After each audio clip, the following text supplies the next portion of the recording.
નમસ્કાર મિત્રો, આજે આપણે ગણિતનું સૌથી અગત્યનું ચેપ્ટર સંખ્યાના પ્રકારો વિશે જાણવાનો પ્રયાસ કરીશું. આ ચેપ્ટરમાં બહુ સહેલા સવાલો આવે છે, ઘણાને ધ્યાનમાં આવતા નથી અને પ્રશ્નો રહી જાય છે અને પરીક્ષામાં માર્ક આવતા નથી. તો ચાલો આપણે શરૂઆત કરીએ પ્રકરણની. પ્રકરણનું નામ છે સંખ્યાના પ્રકારો. સંખ્યાના પ્રકારો. સૌથી પ્રથમ પહેલી સંખ્યાનું નામ છે પ્રાકૃતિક સંખ્યા.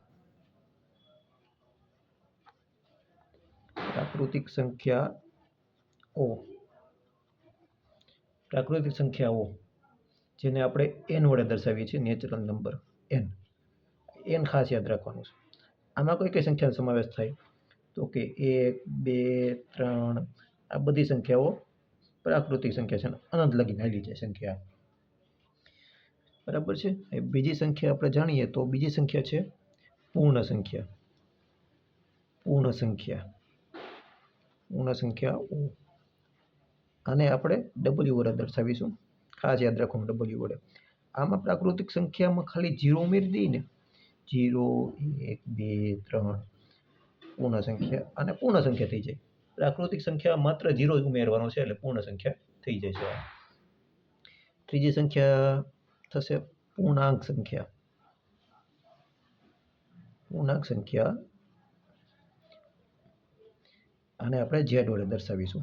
આ ખાસ યાદ રાખવાનું સિમ્બોલ આનો કે આ કેને વડે દર્શાવી. આમાં શું હોય છે, આમાં માઇનસ પણ આવે અને પૂર્ણ સંખ્યા પણ આવે. એટલે આપણે 0, 1, 2, 3 આપણે કર્યું, પણ આમાં આ બાજુ જઈએ ડાબી બાજુ તો -1, -2, -3 આ થશે પૂર્ણાંક સંખ્યા. માઇનસ પણ બધી સંખ્યાઓ આવી જાય અને પ્લસની પણ સંખ્યા આવી જાય, 0 પણ આવી જાય. પૂર્ણાંક સંખ્યા આને કહેવાય. બરાબર છે.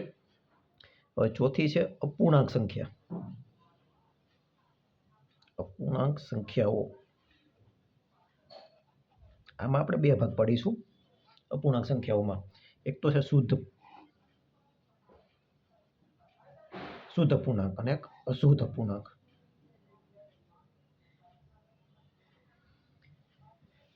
હવે આપણે આ અંશ અને છેદ p/q ના છેદમાં લખીએ. p ના છેદમાં q. p એટલે અંશ અને q એટલે છેદ. જ્યારે અંશ છે ને એ છેદ કરતાં નાનો હોય તેને શુદ્ધ પૂર્ણાંક કહેવાય, શુદ્ધ અપૂર્ણાંક. જ્યારે આવી રીતે p/q માં લખીએ, અહીંયા અંશ છે એ છેદ કરતાં મોટો હોય તેને અશુદ્ધ પૂર્ણાંક કહેવાય. બરાબર છે ને? સમજાઈ ગયું ને આખું? આ અપૂર્ણાંક સંખ્યાઓ. સમજાઈ ગયું? આ અપૂર્ણાંક સંખ્યાઓ જ્યારે એમાં પાછા બે ભાગ, શુદ્ધ અને અશુદ્ધ. જ્યારે અંશ નાનો હોય ને તેને શુદ્ધ કહેવાય, અંશ મોટો હોય તેને અશુદ્ધ કહેવાય. દાખલા તરીકે ઉદાહરણ આપું તો 3/7. અહીંયા અંશ નાનો છે છેદ કરતા, 7/11. પછી અહીંયા આપણે આપીએ તો 11/7, 7/3. આ ઉદાહરણો થઈ શકે. પાંચમો ક્રમ છે સમય સંખ્યા અને અસમય સંખ્યા. સમય સંખ્યાઓ અને q વડે દર્શાવાય અને અસમય સંખ્યાઓ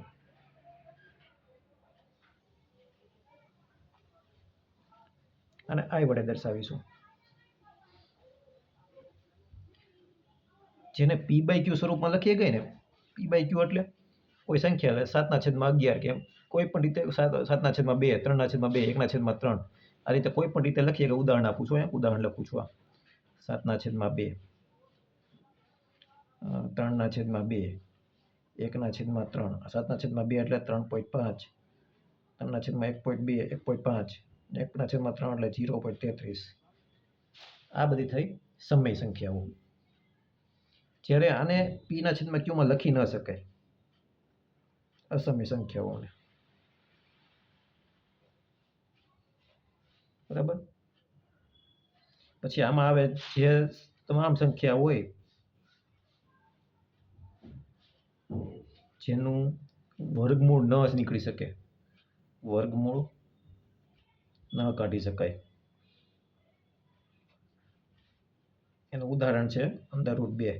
એનું વર્ગમૂળ ન નીકળે. √3, √5 આનું વર્ગમૂળ ન નીકળે અને અસમય સંખ્યા કહેવાય. રેડી? આખી વસ્તુ સમજાઈ ગઈ. હવે છઠ્ઠા નંબરમાં આવે છે વાસ્તવિક સંખ્યાઓ. છઠ્ઠા નંબર આવે છે વાસ્તવિક સંખ્યાઓ. વાસ્તવિક સંખ્યાઓ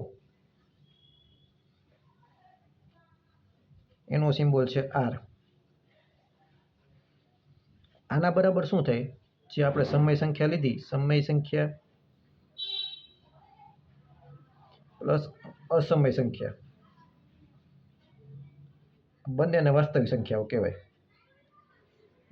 બધી સંખ્યાઓ મતલબ જે સંખ્યા સમય છે અને અસમય સંખ્યા છે તે બંને વાસ્તવિક સંખ્યાઓ છે. બરાબર. આના ઉપર આ 6 આપણે સંખ્યાના પ્રકાર લખ્યા, એના ઉપર આપણે એક તારણ કાઢી શકીએ. સૌથી મોટી સંખ્યા કઈ હોય? સૌથી મોટી સંખ્યા અને સૌથી નાની સંખ્યા.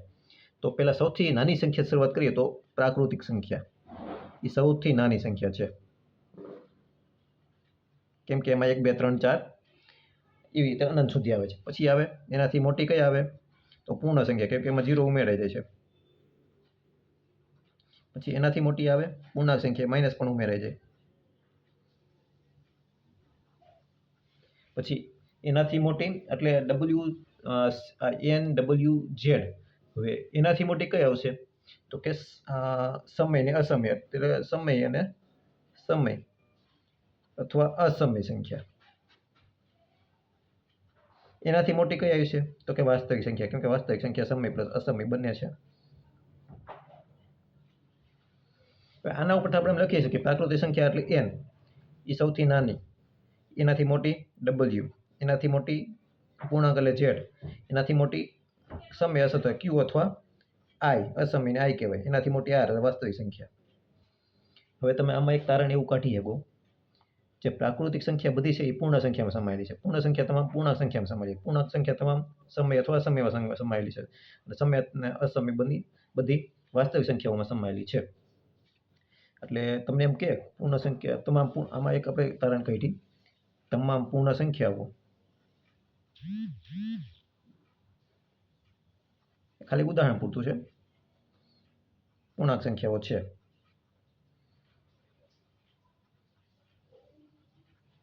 તો આ સાચું વાક્ય થશે. પછી પ્રાકૃતિક સંખ્યાઓ